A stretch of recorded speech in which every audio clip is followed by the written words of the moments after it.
Come, let us choose wives from among the children of men, and begat us children. And their Semiahzaz said unto them, I fear ye will not indeed agree to do this deed, that I alone will have to pay the penalty of the great sin. And they all answered him and said, Let us all swear an oath, and all bind ourselves by mutual imprecations, not to abandon this plan, but to do this thing. Then swear they all 10 together, and bound themselves by mutual imprecations upon it, who descended in the days of Jared on the summit. And they were in all 200 of Mount Hermon, and they called it Mount Hermon, because they had sworn and bound themselves by mutual imprecations upon it. And these are the names of their leaders: Semiahzaz, their leader Arakiba, Ramil, Kokabiel, Tamiel, Ramiel, Danel, Ezekiel, Barakiel, Asael, Armaros, Batarel, Ananel, Zakiel, Samsapil, Satarel, Turel, Jomjael, Sariel. These are their chiefs of tens. And all the others together with them took unto themselves wives, and each chose for himself one, and they began to go in unto them, and to defile themselves with them. And they taught them charms and enchantments, and the cutting of roots, and made them acquainted with plants. And they became pregnant, and they bare great giants, whose height was 3,000 ells, who consumed all the acquisitions of men. And when men could no longer sustain them, the giants turned against them, and devoured mankind. And they began to sin against birds, and beasts, and reptiles, and fish, and to devour one another's flesh, and drink the blood. Then the earth laid accusation against the lawless ones. Section 4. The Anunnaki and the Manipulation of Humanity. Delving into ancient Mesopotamian mythology, we encounter the enigmatic Anunnaki, a group of deities often depicted as powerful beings who descended from the heavens to earth. The Anunnaki, whose name translates to those who came down from the heavens, play a significant role in the Sumerian creation myth, the Enuma Elish. According to this ancient text, the Anunnaki were responsible for shaping the world and creating humanity. However, some interpretations of Sumerian mythology present a more complex and potentially unsettling narrative. These interpretations suggest that the Anunnaki created humans not out of benevolence, but rather for their own selfish purposes. According to these accounts, the Anunnaki, in need of a workforce to mine gold and other precious resources, genetically engineered humans from a species described as beclothed in light or human beings of light already present on Earth. This interpretation of the Anunnaki's role in human origins raises intriguing questions about the nature of creation free will and the potential for manipulation by advanced beings.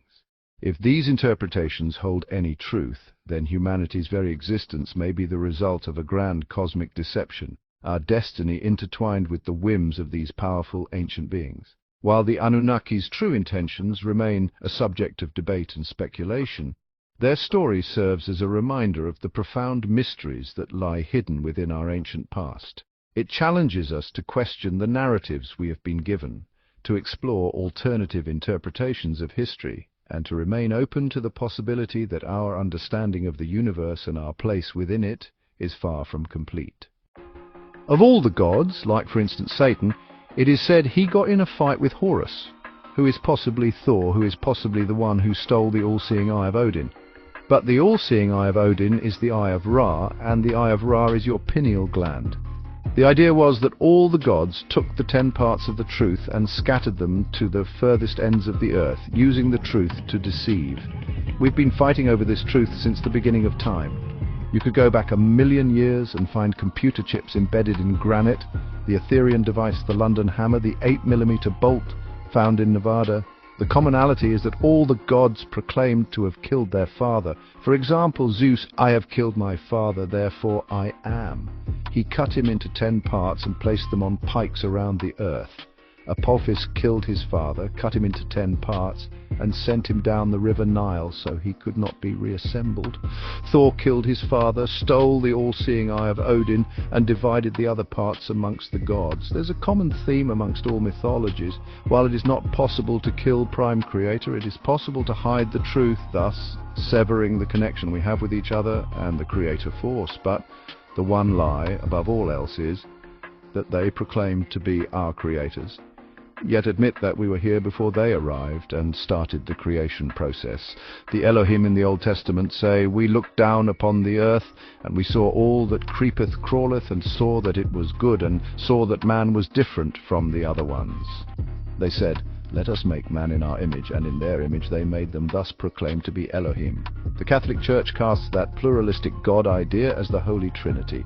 Yet, when compared to other analogies like the Enuma Elish and the Mahabharata, we find that these are specific creatures from specific areas that specifically decided to meddle with the DNA or the genetic structure of man, creating an alternative species for whatever they wanted to do in this realm. Most of them lean on the theology that it was for mining precious minerals that were ultimately taken back to their planet.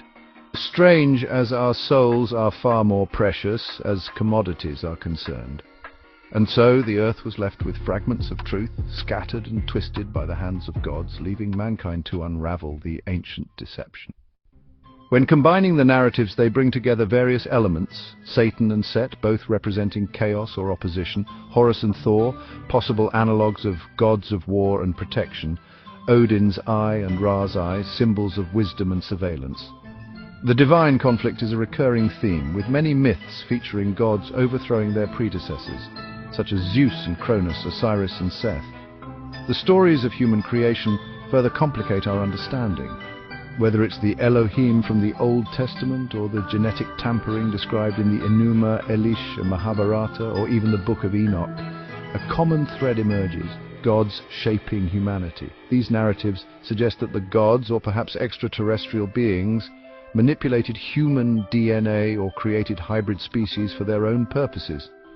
This brings us to the artifacts, the tangible evidence that raises questions about advanced ancient technologies and their origins. The Antikythera mechanism, an ancient Greek analog computer, the London hammer, an alleged out-of-place artifact found in Texas, and the 8mm bolt discovered in Nevada. These objects defy conventional explanations and hint at a forgotten chapter of human history.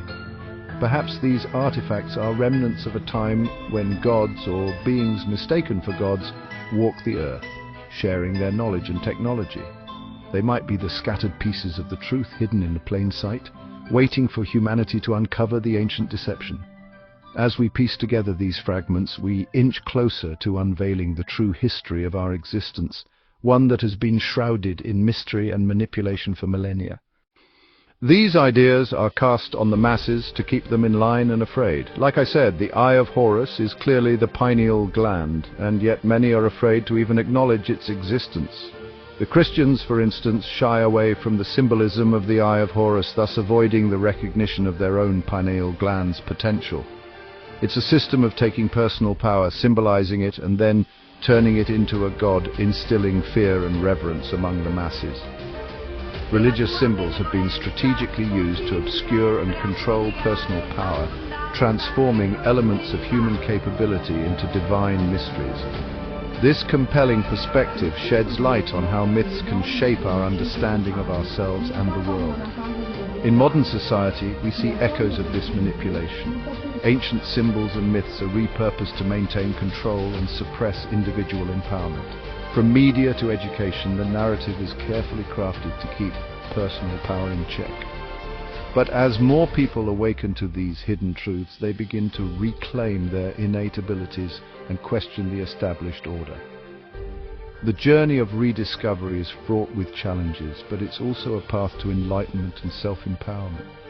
As we peel back the layers of deception, we unveil not just the ancient truths, but also the boundless potential within each of us. In this modern age, the quest for truth becomes a journey of personal and collective liberation. Throughout history, civilizations have risen and fallen, often influenced by those wielding power behind the scenes. This concept of cyclical history suggests that societal resets are not random but orchestrated events. The elites, or the 1%ers, have been implicated in these cultural resets, steering the course of human progress for their own ends. Today, however, we stand at the precipice, a paradigm where we control the narrative.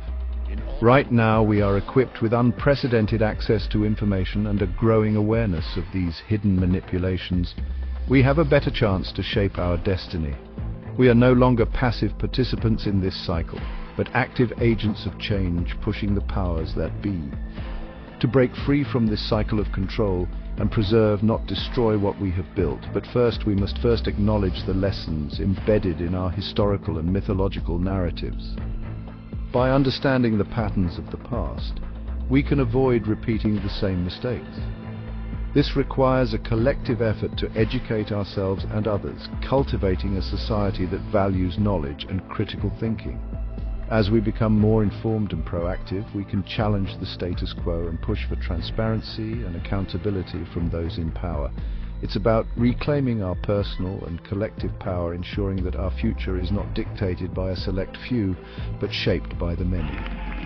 The journey ahead is fraught with challenges, but it also holds immense potential for transformation.